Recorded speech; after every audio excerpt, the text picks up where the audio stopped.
how's it going with you, Devanand?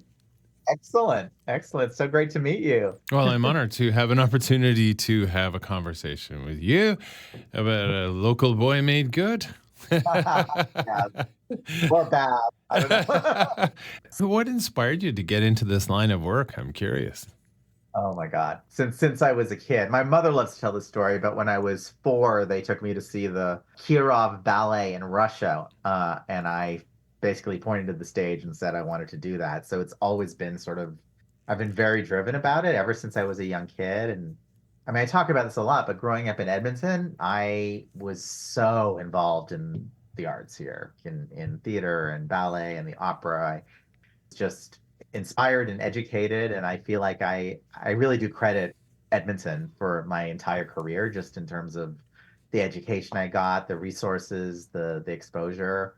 And you talk about being inspired by the ballet and wanting to be up there on stage, moving ostensibly to the music. Music plays a part in this latest piece of theater that you put up here in Edmonton at the Roxy Theater Network presenting it.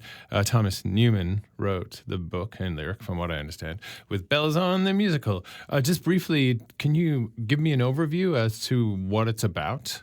Yes, well, it's based on Darren Hoggins, Edmonton's own Darren Hoggins play with bells on, and I saw it 10 years ago at the old Roxy before it burned down, Mm-hmm. and I immediately fell in love with this beautiful story about this odd couple, a middle-aged man and a drag queen who get stuck in an elevator on Christmas Eve.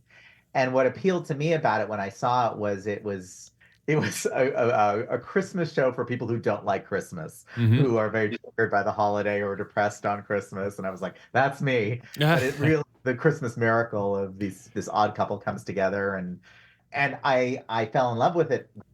And the fact that two people stuck in an elevator, when they're forced to keep each other company, that's a very fascinating thing. I'll drill down on a couple of things that I heard there. The first is that Christmas is the time of year that's not easy for many, many people. Either they can't be with their family or they're not particularly close to their family. So you have, in this situation, there's strangers that end up stuck in an elevator. Absolutely. Complete strangers who live in the same building, who have never met, who are going to the elevator for very different reasons. It starts out with a character named Ted, who is unfortunately getting divorced, and his wife calls to basically get him to sign the divorce papers. And he basically goes to the elevator to go to the roof to jump because he's sort of at his wit's end. In fact, Tommy Newman's first lyric in the show is Christmas Eve's the saddest time of year. And then before he can go to the roof, 6'5" drag queen Natasha comes running into the elevator and presses down because she's on her way to a fabulous Christmas Eve pageant. And of course, the elevator malfunctions and they get stuck for the entire show together. It's two people from two different worlds who are forced to talk to each other and be with each other. And it pays homage to sort of Christmas and all the Christmas themes, but also all those elevator movies that we know. People getting stuck in an elevator is sort of universal. That's what I was thinking as well. I'm thinking back to the Glee. My daughter's a big fan of watching Glee, and there's that Yeah. scene where Kurt and Blaine, the two characters, get stuck in this makeshift elevator, and it's hilarious. Of course, they know each other going in, Yeah. but I think of also Elevator Operator, that Courtney Barnett song. It's perfect. That kind of whole thing about somebody going to the top, maybe not necessarily to jump, but they're just having a conversation and finding some a ray of hope in that conversation. How does the music play a part in this?